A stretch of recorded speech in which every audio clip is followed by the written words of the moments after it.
Okay, lovely. Right, so I would like to welcome Neil. So Neil has a background which I think really clearly demonstrates his personal commitment and his passion around providing inclusive person-centred care. He is the parent of a child with a really rare disorder, and he's also a parent of a child who has really worked hard, I think, to build relationships, recognising the passion that brings those professional carers and those family personal carers together, and recognising, I think, the difficulties and the stresses and strains that often occur in that relationship, and trying to figure out ways, tools and techniques and ways of doing things differently that can really help. Neil, I'm going to hand over to you. Awesome, thank you. Thanks, Jane, and thank you everybody for coming during what is a particularly stressful time for the entire Earth. So I appreciate you making busy time during this period of mayhem, essentially. We may return to the coronavirus shortly, but we may not. I'm not making any promises. So I'm just going to share my screen. So just to say, in true lived experience style, I am in my bedroom because my daughter's at Great Ormond Street Hospital. She's just had an MRI. I've been trying to persuade her mum to come back just a little bit later so that I could have done this in the comfort of my living room because I'm working at home at the moment. But no, she may be coming back at any time, and obviously she's a welcome addition to the presentation, but that's why I'm sitting on a bed at the moment. So I'm just going to make this full screen. Okay, so I have made some notes. I'm going to kind of like read through it a little bit, just kind of ad lib, etc. Jane, I appreciate it if you keep me to time a little bit. And please, nobody send me any direct messages. I was going to completely throw my game with this. So send them to Matthew or Jane if you want to say anything in particular. So my name's Neil Dunford. And to be honest, I normally start these kind of presentations by introducing my daughter, because really it's my daughter where the story really begins. So this is Yana, and we're just out for a walk on this day.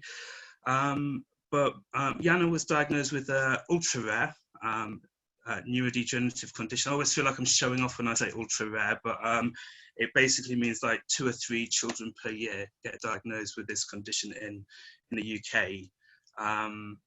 And she was diagnosed with this disease called Batten disease back in 2014, when we were essentially told that from going from ostensibly a healthy child, she'd lose her sight, she'd lose her fine and gross motor skills, she'd suffer epilepsy-like seizures, she'd had childhood dementia, and she'd die before she got to her teenage years. We were told that there was no cure or treatment either. So it was quite a radical shift for us to hear that, as you can imagine. But we were told that there was a clinical trial that was starting back in 2014. And within the space of a week, we'd up sticks and we moved to Rome. Told you I'd return to the coronavirus at some point. And we lived in Rome for about 17 months, where Yana got an invasive enzyme replacement therapy. And 5 years later, the treatment has actually surpassed all expectations. So the treatment is working, and Yana's life has been extended. We don't know. It's to be confirmed, basically, which is a very different position were she not to be having this treatment. And to be honest, it was the work of Great Ormond Street Hospital and the physicians there, the clinicians, the BDFA, the Batten Disease Family Association, and a whole army of parent carers and their supporters that worked collaboratively to get NICE to agree to recommend this treatment, which is incredibly expensive, to NHS England. So I've got a real tangible experience of how cross-sector collaboration with lived experience individuals can create real change. And to be honest, my daughter's life hangs by this, so it's really meaningful for me, and the work that I do always comes back to Yana, essentially. So we're not going to Neil's theory of power just yet. So after returning to England in 2016, I got involved in a number of different ways, participating. And one of the things that I did was start studying networks, and I set up a peer support network with some volunteers from a befriending service called the East London Send Net. So this East London Send Net is made up of parent carers of disabled children and children with additional care and learning needs, and we support each other within the community, and in addition we also support the organisations that look after our children as well. So we're a peer support network on multiple levels. The latest stage of this evolution of the work that I'm doing, which is primarily in Newham and Tower Hamlets, is around communities of practice. And I had the privilege, and this is just a shout out to Jane, because Jane is an excellent connector, but I did a year-long community of practice leadership development course with the Q community and the Health Foundation and the Health Innovation Network. And that's a lot of where the community of practice work has come from. So this model is really an attempt to get some really to basically make co-production work. You know, I don't want to put too fine a point on it, but I imagine that most of us have been in co-production meetings where they've been failures and nothing's really happened, and you hear the words tokenism ringing through the corridors. So what Anna Harris, who I'm really happy is on the call with us, and some of her colleagues and some parent carers in Tower Hamlets are doing, is we're trying to do a form of co-production which is ground up, so and it's operational, as opposed to the upper level strategic co-production. So rather than starting from trying to get buy-in from senior decision makers, clinical commissioners, and getting them to be around a table where we can all have this really kind of meaningful conversation, and then hopefully strategy changes and then it's implemented, etc. We're starting from the other side, and we're starting from the ground with the healthcare practitioners who, quite frankly, are not included within strategic co-production meetings, or at least as far as I've been involved. So I really wanted to get the healthcare practitioners that spend most of their time with our children involved in co-production.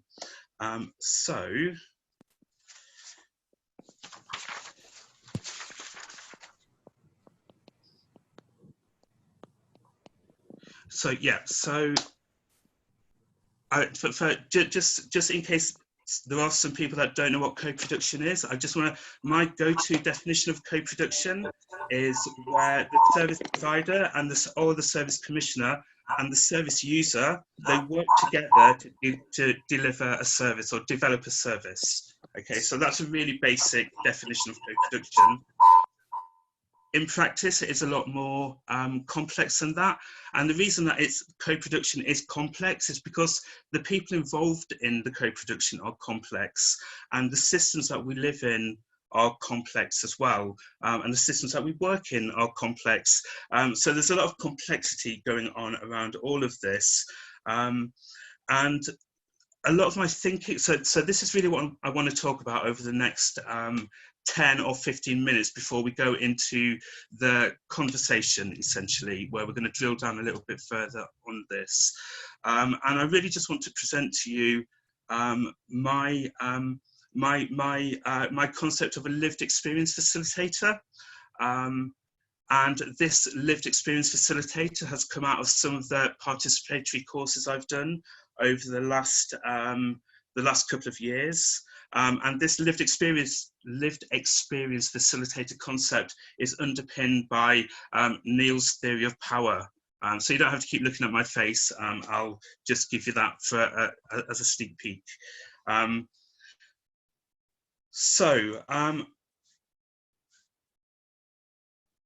just want to give you a very quick overview of some of the courses that I've done, so you can see where I've come from and where the thinking has come from with this. So I've done a few courses with the People Hub, and People Hub are connected to the personalised care group of NHS England. And People Hub do something called a Peer Leadership Academy. And this Peer Leadership Academy is a 6-day residential where they train on the universal personalised care model that is being rolled out nationally. And it's really embedded within NHS England's 10-year plan. I also did a facilitative leadership pilot course as well with People Hub. And I've done some work with Helen Sanderson. So I am Helen Sanderson's co-production partner for families.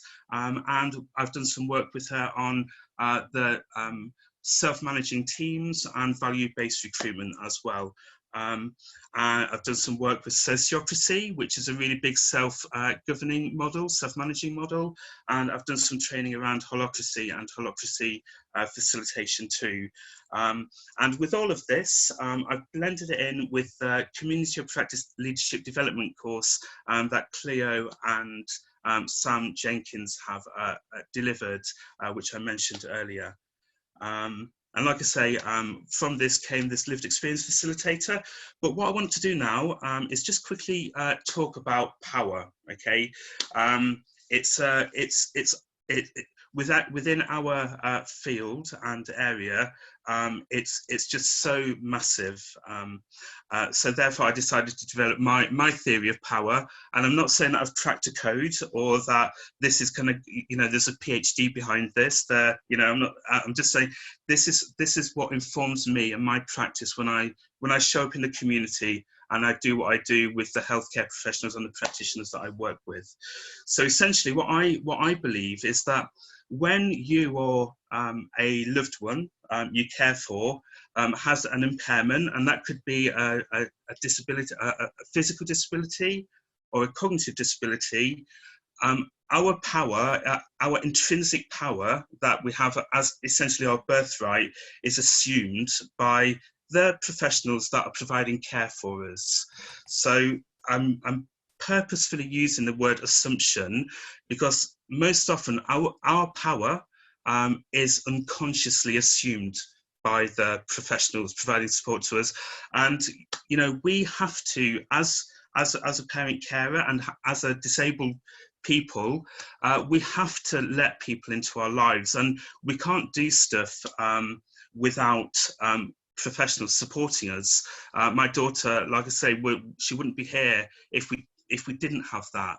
But the problem is that there's an assumption that the power that has been taken from us is the professional's power, and if it's done unconsciously, i.e. they're not aware of it, then they tend to wield that power in a way that disables us further. And it really means that we aren't included within decisions that impact our lives. And that's a classic power over position that we find ourselves in. So, like I say, that's not particularly groundbreaking, but it is an important aspect of how the work I'm doing in East London operates. I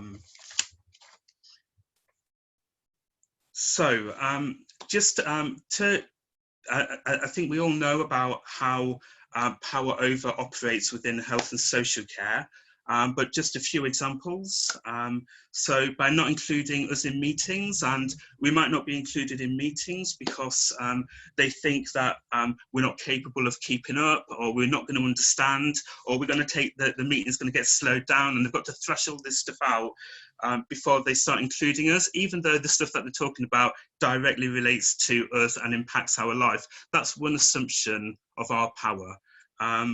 By including us in meetings, but then not acting or following up with the work that we've done. I mean, I know times where we've been to co-production meetings, we've contributed as lived experience people, and then a strategy is developed, and then that strategy is just put in a drawer and the process starts again, so it can be really frustrating for people with lived experience to constantly go into these meetings, and I'm sure it is for professionals as well. And I think, contrary to popular opinion, this doesn't happen because professionals are bloody-minded, or they're ignorant, or they're lazy. I mean, some are, but, you know, aren't we all? It's just, you know, part of the human condition. But I think actually the reason it happens is more of a systemic reason. And this is essentially because, I think it's usually because people are rushing to meet KPIs. They have outcomes that they need to be meeting. They have to fulfill unfair expectations from their managers. And somewhere along the line, including the people to whom the decisions impact, are lost along the way. And that just basically disempowers us. But I think that there's actually another key reason why, and I'm coming up to the lived experience part now, there's another key reason why this happens in the community, why our power is assumed, often unconsciously, by professionals. And this is because of something called a professional boundary. Okay, so there's this thing that prevents professionals from talking about who they are, from sharing any of their personal details with the people that they're supporting, and essentially it's all about that person who's vulnerable. But my issue with that is that if we're trying to do any co-production work and we're trying to have a meaningful conversation, and we as lived experience people are showing up as vulnerable by necessity, but the professionals are showing up and they're behind this professional boundary, and there's no vulnerability for them, how on earth are we going to have a meaningful conversation? And how is co-production ever really going to flourish and work? You know, it's always ever going to flail and fall apart. My meager experience of that.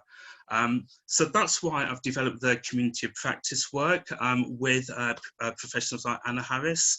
And we're going to go into the actual model of the community of practice now. And if anybody wants to start asking questions or jumping in and asking for clarification at this point, please do, because I'm aware that I've just spoken for 15 minutes non-stop. And I do get sick of my own voice, even though I do like it. So I would ask you to jump in. And then at 1 o'clock, we're going to go into the fishbowl to have a chat. Matthew.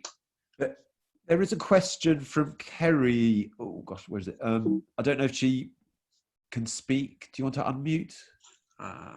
Shall I unmute you? You're unmuted. Do you want to just... my gosh, this is probably the first time I've ever been in a Zoom call. You can actually see or hear me. I'm using the black box. I've got my new laptop, so I'm very excited. Yeah, so Neil, I just wanted to sort of explore with you about, you know, your sort of theory of power really does strike a chord.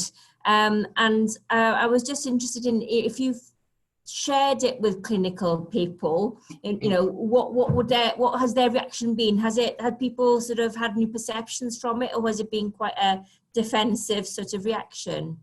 I haven't really shared it so far. I think, you know, that what I've been doing over the last few years is really trying to nurture a very fragile bird, and I think you've got to be so careful when you're developing this work, and to essentially find your allies within the community before you start to share it on a broader platform.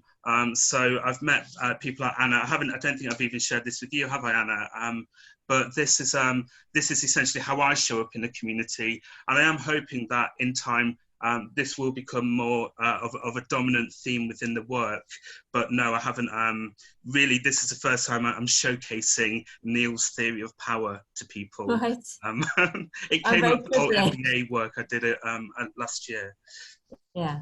No, I think it's you know, because I think that the concept of shared power, as you say, is quite alien to people, not because of sort of any personality traits. And I think you're right. It is that people have got targets and pressures. But you know, I think it's incredibly powerful, and I would like to sort of see that it sort of used more as a sort of soft challenge in healthcare and social care to sort of help sort of that dialogue mature more from that sort of, you know, just sort of asking and telling. So Yeah, and I think with the lived experience facilitator role, we are vulnerable by necessity. So when we lead a community of practice, then we're asking the person that we're co-facilitating with, and this is Anna in this case, and we have a couple of communities of practice, to actually they have to meet us in this ground of vulnerability. So beyond health and social care, there's a field, and we kind of hang out in that field, and it is about being empathetic towards each other, and to strategically sharing our whole selves. I'm not asking Anna to disclose everything about herself, but it's just about showing up and being vulnerable enough in order to start a meaningful conversation. And I think that's a failure of a lot of meetings, that they don't do any of that. So with the model that we have, the community of practice model that I've got on the slides, I can just quickly run through it, and I can try and illuminate a little bit how a typical meeting goes. Neil, just before you do that, we've just got a question here, sorry, from Nicole, asking about how this work insight shows up in the work on personalised care that you talked about in NHSE. Mm-hmm. So I have been facilitating a strategic co-production group in Tower Hamlets. That was back in 2018. And I actually found that it was very hard to pick up any traction within a strategic co-production group, because it's hard to get professionals in a room, precisely because of the reasons I was talking about. So actually, I actually put on ice the strategic co-production group for the time being in Tower Hamlets, and turned towards the community of practice model, so that essentially we could develop a ground of psychological safety, so that and credibility and legitimacy, so that when senior decision makers and commissioners were ready to get on board, it was a lot easier for them to self-identify. Because the problem with co-production is, if co-production is only going to work because you've got senior professionals who are going to show up, but they can't be compelled to do that, because you'd be directing them, you'd be telling them to do it. So they essentially have to self-identify, but that's a really big step for them, because they're going to have to be, they could be open to attack with the people that they're talking to. There's a lot of distrust and etc. in the community. So that's why there's a hiatus with the strategic co-production, and we're developing the community of practice, so that when we've got some work, we can then start to work strategically again. So one of the things that we've done with the challenging behaviour community is we have convened a reflective circle on how we talk about how the community talks about challenging behaviour. And that was really, really insightful. So now we've got some raw data from that reflective circle that we can actually take to a strategic meeting. And I believe that if you want to create social change, you've first got to change the way that you talk about something. And then in order to change the way you've got to talk about something, you've got to change the words that you use when you're talking about it. So we really wanted to look at how is the term challenging behaviour actually showing up in strategic documents, etc. And what does it actually mean when you're saying that somebody's got challenging behaviour? Is it them that are giving you the challenging behaviour, or is it you that are challenged by that behaviour? And how does that, that's complicated stuff, and we can only do that through a community conversation involving the practitioners. So we've got that data now, and it's really, how do we take that data into a strategic meeting? And that would be when we'd be doing the strategic co-production around the personalised care stuff. So it's a very long process, and I actually think strategic co-production comes fairly later on in the conversation, and the actual community building, the trust building, some of the more restorative practices within the community come first. Thank you, Neil. So if you can maybe explain to us a little bit about your model, and then lead us into that fishbowl with your colleagues that have been working with you on this, I think that would be fascinating. Awesome. Okay, so as I explain this, I'll just make reference to one or two other courses that I've done. So we always we spent the first couple of weeks when we were getting the community of practice together, the first couple of sessions, sorry, developing the vision statement, and we crafted this statement. This wasn't just done in one meeting. We came back to it again and again, and we were really careful with the language that we were using. So we always revisit the vision statement when we have a community of practice session. And that's always kind of like up on a big sheet of paper that we have. In addition to the vision statement, we also spent a good deal of time creating a group agreement or the social contract. And that's something that we revisit. We don't use it to enforce things. It's just visible for people. You know, this isn't a coercive group, and it's like, you must do this. If anybody wants to change it, they can do. And the community of practice model, this is really quick. So it's 2 hours that we have, because Anna and her colleagues, carving out time, and you know, Anna, you can talk more about this maybe, but carving out time in the busy schedule is really hard to do. So we've got 2 hours to do a community of practice, essentially. So it starts first of all with the check-in, and that's where we go around the circle and we do a temperature check of how the circle are feeling. So that's parent, carers and professionals. And it's not about saying something positive in order to start a meeting. It's about talking about how we're feeling and how we are emotionally at that moment. And the purpose of doing the check-in is to create that psychological safety within the room. And that's really key to actually having a meaningful conversation. After the check-in, we then go to updates. So we have lots of different things that have come off of these communities of practice. So we have the reflective circle I mentioned. There's a coffee morning that has developed. We're doing this Working Together for Change with Simon Stockton from the Personalised Care Group. I didn't mention that earlier because it's not strictly personalised care work, but it's a model of co-production. So that's come out of these things. So we bring all of these updates into the meeting. We then look at the backlog.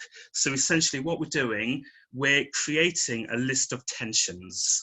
Okay, so we go around the circle, okay, and we talk about the tensions that we're having as individuals who are providing health and care to children with SEND. And it doesn't matter if you're a professional or you're a parent, you've got that hopefully the psychological safety is there to talk about any tensions that you might be feeling. And then we've got a backlog of these, so we keep a list of them, we write them down, and then we take them to the next meeting if we haven't been able to resolve them in the meeting. So we go around the circle again, we add any tensions that the people may have to the backlog, and then we spend about 10 minutes or so prioritizing what these tensions are, the most important tensions for the group at that moment. So the tensions concept came from Holacracy. It's a really important part of the tactical meetings and the governance meetings. And attention is essentially where you are and where you want to be. And there's a tension between where you are and where you want to be. So if everybody within the group is identifying where they are and where they want to be, and that tension, it means that collectively we can move together towards that place. So when we're prioritizing, we're then going around the group and looking at what are maybe there's some quick wins that we could do. Maybe there's just something really important that we want to talk about. And then through a process of consent, and this comes from the Sociocracy, although I'm aware that Holacracy uses a little bit as well. Through consent, we agree what is the piece of work that we want to be dealing with at that session. So we then break for a coffee, and the two facilitators, so the lived experience facilitator and the professional facilitator, Anna, myself, although that is changing, we changed the professional facilitator around. We then go away and we look at what structures we want to use for the final 45 minutes to deal with the work that we've prioritized. And we'll sometimes use a liberating structure, or Anna's got a lot of ideas around restorative justice and restorative practices and reflective practices within healthcare. So there's a lot of different facilitation methods, and then we come back into the room and we spend 45 minutes doing this piece of work. So one of the sessions, for example, it is really important that we think about how we talk about challenging behaviour in the community, but obviously that's not something that we can do within 45 minutes. So we then spent that time figuring out what we were going to do, and it came out that we were actually going to do a reflective circle. 15 professionals and parent carers came to that, and we used some liberating structures like the Mad Hatter's Tea Party and 1, 2, 4 All to have a meaningful conversation. And then we took that data back into the community of practice, and that's once again on our priority list of what we're talking about. And that's essentially how the 2 hours is spent. We then always have a checkout at the end where we talk about how we're feeling. And I mean, inevitably people are saying, well, I started a bit kind of like, tired, or it's been a hard week, and my energy has lifted so much, and it's just amazing to just have that shift within the room. And I'm hoping that Anna may, and I'm not directing here, Anna, but talk about some of that from her perspective as well, because it is really important for as me as a parent carer that there is some support to the professionals that we're working with, and actually to a certain degree we're seen as peers to the professionals, and indeed everybody with lived experience is seen as a peer to a healthcare practitioner, because we are also looking after ourselves. Like we have a part to play in our own, and it's called self-care, isn't it? So oughtn't we to be, that there should be some, parity there. But that's essentially the model. That's great, Neil. I'm just keeping my eye on the time. I'm wondering if if this is an opportune moment to invite your colleagues in to join you. Mm-hmm. Awesome. So I did have a little picture of what the Fishbowl exercise was. This was on our first session of the Community of Practice Leadership Development course. I don't know if Cleo has managed to join the course. I didn't ask permission that I'd share the photo, but I thought she wouldn't mind. I'm in the photo as well, so some of it's my intellectual property, maybe, or property. And so a fishbowl is basically where there's an inner circle and an outer circle. So Anna, I believe, is the only person. I'm just going to stop sharing. Bear with me. Okay, cool. I can see who's in the room now, basically. Very interesting. Okay, sorry, got slightly distracted there. So a fishbowl is where there's an inner circle and an outer circle. So Anna and I are just going to start a conversation together, and I will start talking to Anna. Anna's then going to respond with how she, etc. We'll have a bit of a conversation, and then essentially, if anybody wants to jump in at any point, you can either tip Jane a nudge, or Jane can steward you into the conversation, and that's how the conversation is going to develop. So once again, it's a collective conversation, and it goes where the audience wants it to go. Is that all good? Do you want to invite Nalene into the conversation? I mean, Roisin, sorry, into the conversation. She's here as well. Okay. Hey, Roisin, how's it going? I can see you. Hey, yes. So how about that, Anna, you and I start, and then Roisin, if you want to come in at a point, yes, and we'll go from there. I think we've got about 15 or 20 minutes. Is that right? Okay. Yeah. Okay, so Anna, thank you for coming on this call and for being part of this fishbowl, this virtual fishbowl. Something that's really important to me, and I hope this has come across within the presentation, is how important it is that healthcare practitioners can actually be vulnerable and to share some of their self with the people that they're working with. And I'm really just wondering, how was that for you? Because I think so often you have to go in and do your job and then get out again. But actually on this occasion, that we're actually expressing an interest in how you are and how you're doing, and if you're feeling okay on that particular day, and then the conversation goes from there. So do you have any reflections on that? Yeah, I think that's the part I've really enjoyed about the communities of practice, because when you come and talk about how you're feeling, or when you're able to share something more about yourself than you normally would within professional boundaries, it's actually quite, it feels quite nurturing, and it's quite a relief.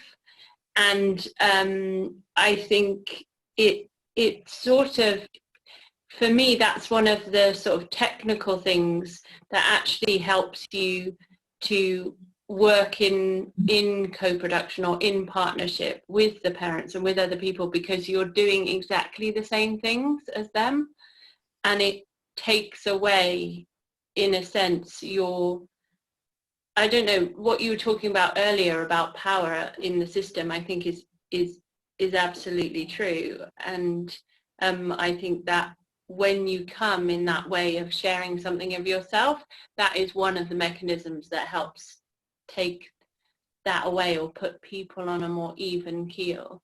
And as a professional, it feels very, very refreshing.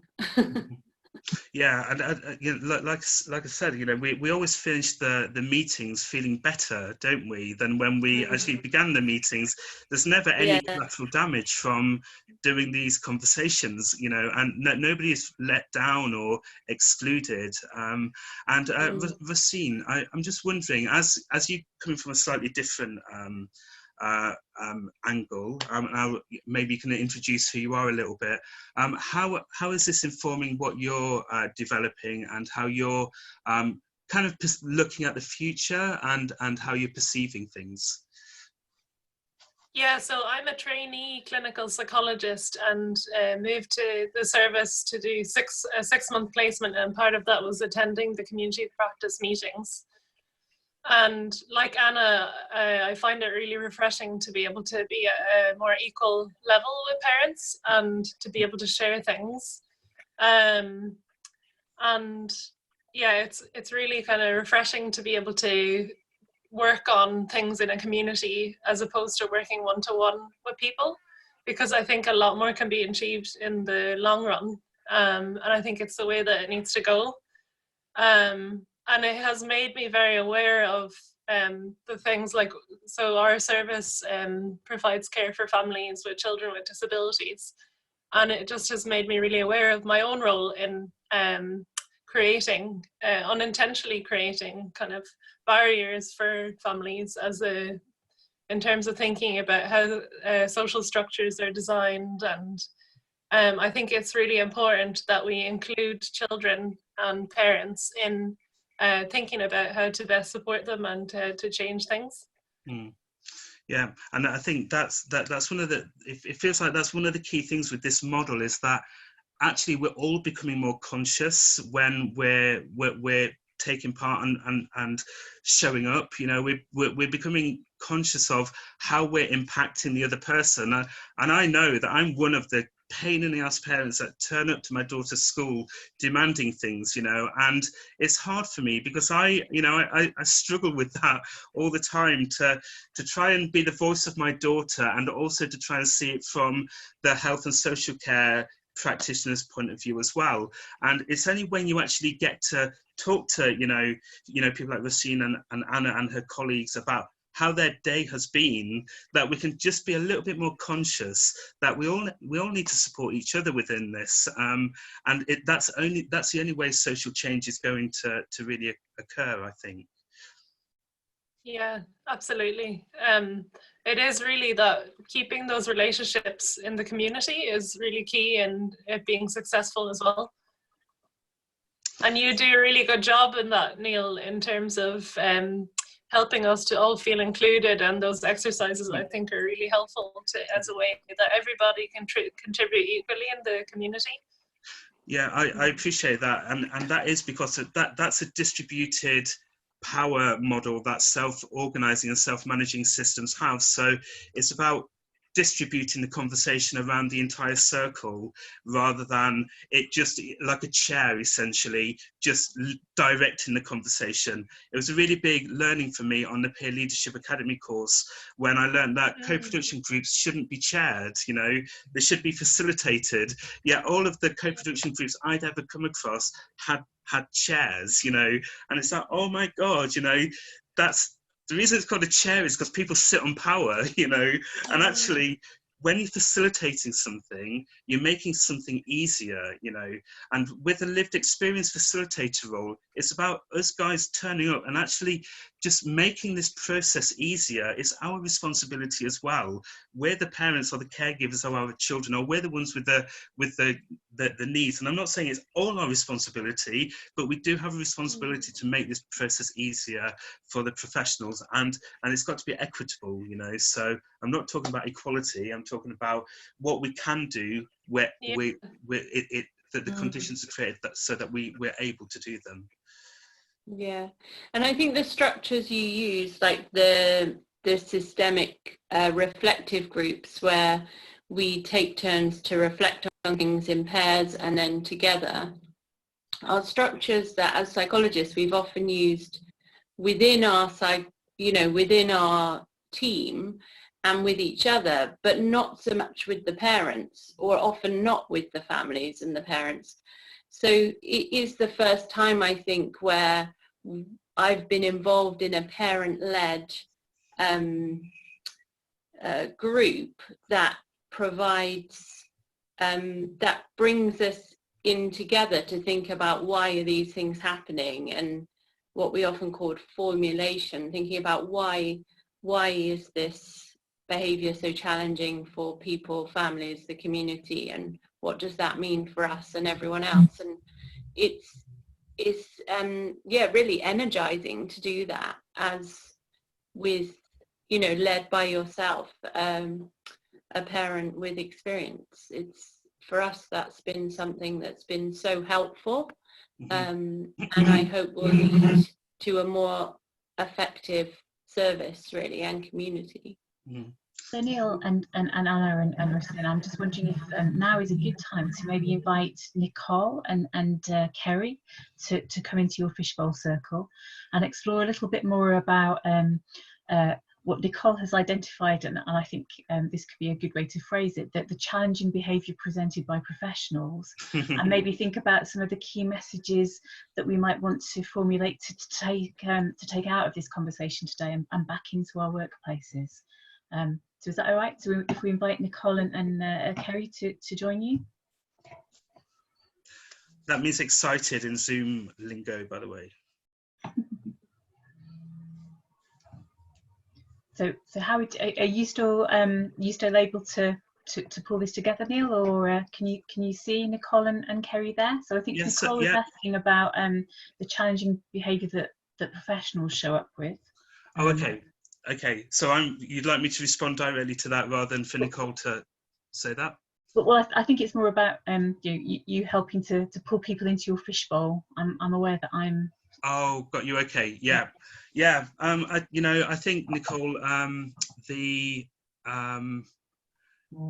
once again, it's a matter of perspective, isn't it? You know, like the challenging behaviour that a professional may be displaying may just be that we're challenged by their behaviour, and they're not actually doing anything that outlandish. You know, like it's so hard for somebody with lived experience that may be, you know, under a hell of a lot of pressure to sometimes be absolutely sure about how that person's responding. And I've left many meetings with professionals feeling totally ashamed of myself because I've totally overreacted, and it's only afterwards that I've gone, yeah, that's that was me actually totally misinterpreting them because I've got all of these other things going on. So I think John Steinbeck said it best. He said, you know, if you understand everybody, you can't dislike anyone, you know. And I think it's always that process, isn't it, of kind of having that conversation with somebody. But the problem is how do you have that conversation? How do you build that relationship with somebody? That's my thinking. Sure, and I this it's another occasion for me where it encourages me to ask the question, whose needs are being met? Because who's the beneficiary? quite a long time ago, when I was responsible for managing a service. I'm an occupational therapist, and by background I work in organisation development now, and I was really keen to kind of understand the sort of tension that people were experiencing, and I inquired about it, particularly in the context of the work colleagues were undertaking in hospital as a setting for work. Compared to how people are experiencing people working with people in their own home and local community. And one of the things that kind of emerged out of the inquiry was this notion of people feeling that they were caught between two horns of a dilemma, particularly in a hospital environment, where they were seeking to meet the needs of throughput on beds and discharges, where actually the whole of their professional identity was working in pursuit of meeting the person's need. That insight then enabled me to kind of do something else. But that whole kind of question about whose needs are being met has stayed with me. Yeah, I suppose ever since. And I suppose with that comes a certain amount of anxiety I have experienced and noticed. So, you know, like the worry that comes with saying yes. Yeah, and how people's needs can self-organise usefully around a yes. So again, my experience of carrying kind of a caseload or working with people aren't, they're not overly demanding, actually. And sometimes I will felt duty bound to enable them to be more demanding because that was the right thing to do. But yeah, sort of generally, I think there's something about kind of self-organising. So I'm conscious I'm saying a lot here, but I'm actually struck by, I'll finish by saying I'm struck by how much the work you're doing really strikes me as kind of demonstrating a level of comfort with complexity and recognising you're working in a complex kind of environment and convening and creating conditions for work with complexity. Rather than trying to superimpose models and methods and ways of being and showing up, which are more to do with, I don't know, dynamic change rather than kind of dynamical change. So thank you. I've enjoyed the story. I'll shush now. I mean, Anna or Rossini, if you want to respond to that, otherwise I'm happy to keep talking, but you know.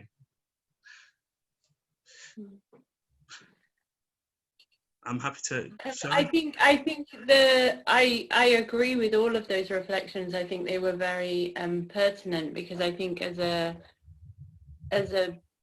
professional, we're always caught between what does the service want from us and what is the child's needs. And I think it's amazing how at some point those can get a bit lost somewhere. And I think in communities of practice, it really helps us to bring our focus back to why we're there and what we're there for.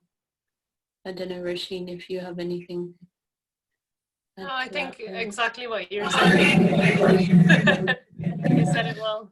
And Nicole as well, in managing the complexity of things. I think that's a really nice thing to think about. Is true. Yeah, just to follow echo, I mean, that's the thing, we're complex people, aren't we? We all have our emotions to be dealing with, and we all have that thing, that priority that needs to be done. And somebody said, you've got to question who's the beneficiary of the service, the professional who's got the pension plan, got the salary, got the 4-week holiday, and here we are kind of like struggling, you know, essentially we become beggars, you know, that's what it feels like sometimes, that we're begging for stuff, that we have to fight for stuff, and the professionals are there booking their holidays, and well, not at the moment, but they're booking the holidays in the Caribbean or something like that. So, you know, and I struggle with that, but I think that they matter too, you know, the professionals matter, and they need to have, you know, that they have their own lives going on. And I just wish that there could just be a chink of light in that professional boundary so that we could see what was going on. And I know it's not easy, I know it's complicated, but I think Brené Brown said it best when she said, when relational vulnerability goes up within a healthcare system, systemic vulnerability goes down. So the more that we become vulnerable and comfortable with being vulnerable with each other, the more connections that are going to be created within the system, and therefore the less people that are going to fall through the system, essentially. I'm just aware of the time, and I'm just seeing a few questions appear in the thread. And also I'm aware that we've got a couple of questions from people that I don't think have been able to join us. So I'm just wondering if I could maybe pose a few questions to you, Neil, and other people actually in the group on the conversation, because I think everybody has something to contribute here. Would that be okay? Okay, so I'm aware that we had a question rather from Catherine Dale, who's asking, what have you discovered that has surprised you? And I think we can ask that of the group that's been working in this way, but we could also ask that of the group of people that are on the webinar. So what have you discovered that has surprised you? And I'm not going to pick on people, I'm just going to ask people to popcorn their answers in.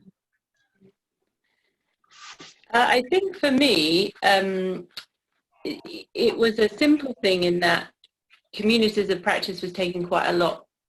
I saw it initially as something that's going to take a lot of my time, in terms of Neil originally wanted a much longer meeting, and I was like, whoa, you know, we can't meet that regularly for that long. But actually how useful that time has been in my other practice in the week as well, in terms of helping me to draw on what we've been learning in communities of practice, but also how refreshing that time has been, and how it's really felt often like a space where we feel sort of rejuvenated and a bit inspired to do our jobs in a different way. So I think what surprised me is how much I enjoy it, actually.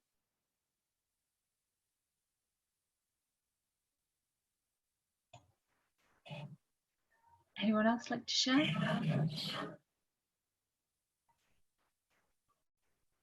I think we have an insight in the chat thread from Laura around maybe recognising this as a way of building foundations. Do you want to say anything more about that, Laura? I'm in a really busy office, so I'm hoping that I'm coming through okay. Brilliant.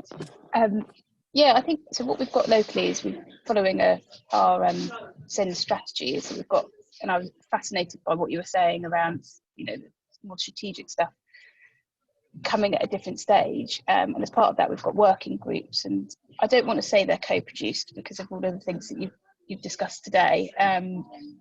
I'm not sure they'd be quite in line with all of the learning that we have around co-production, but they are multi-professional, and they do include parents and carers. But we're kind of stuck where, you know, people just want to see action. How does these things look different to people on the ground? How are schools acting differently? How are healthcare providers acting differently? But we're sort of doing things in the way that we've always done things.